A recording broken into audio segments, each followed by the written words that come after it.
நம்ம விஜய் சாருடைய கடைசி படமாக உருவாகி வருது ஜனநாயகன் திரைப்படம். இந்த படத்திற்கு பின்ன நம்ம விஜய் சார் சினிமாவில இருந்து விலகி முழுக்க முழுக்க அரசியல் பணிகள்ல ஈடுபட இருக்காரு. இதனால ஜனநாயகன் படத்திற்கு இந்திய அளவுல ஒரு மிகப்பெரிய வரவேற்பு இருக்கு. வினோத் சார் இந்த படத்தை டைரக்ஷன் பண்றாரு. பூஜா ஆக்டே, பாபி தியோல், மமிதா பைஜு, பிரியாமணி, கௌதம் மேனன் ஆகியோர் இந்த படத்துல நடிக்கிறாங்க. அனிருத் சார் இசையமைக்கிறாரு. கேவியின் ப்ரொடக்ஷன் இந்த படத்தை தயாரிக்கிறாங்க. 2026ஆம் ஆண்டு பொங்கலுக்கு இந்த படம் உலகம் முழுக்கவே ரிலீஸ் ஆக இருக்கு.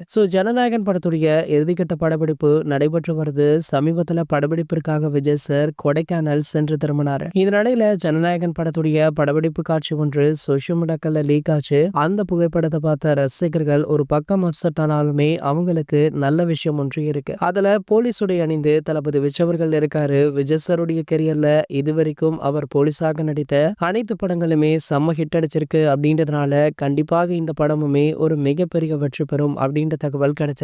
மேலும் பாத்தீங்கன்னா இந்த படத்துல சிறப்பு தோற்றம் ஒன்றுல நம்ம விஜயகாந்த் அவர்களுடைய மகனான சண்முக பாண்டியன் அவர்கள் நடிக்க உள்ளார் அப்படின்ற தகவலும் தற்போது வெளியாகி வைரலுமே ஆகிட்டு இருக்கு. இது போன்ற சினிமா செய்திகளை பத்தி நீங்க உடனே தெரிஞ்சுக்க நம்மளுடைய சேனலை மறக்காம சப்ஸ்கிரைப் பண்ணிக்கோங்க.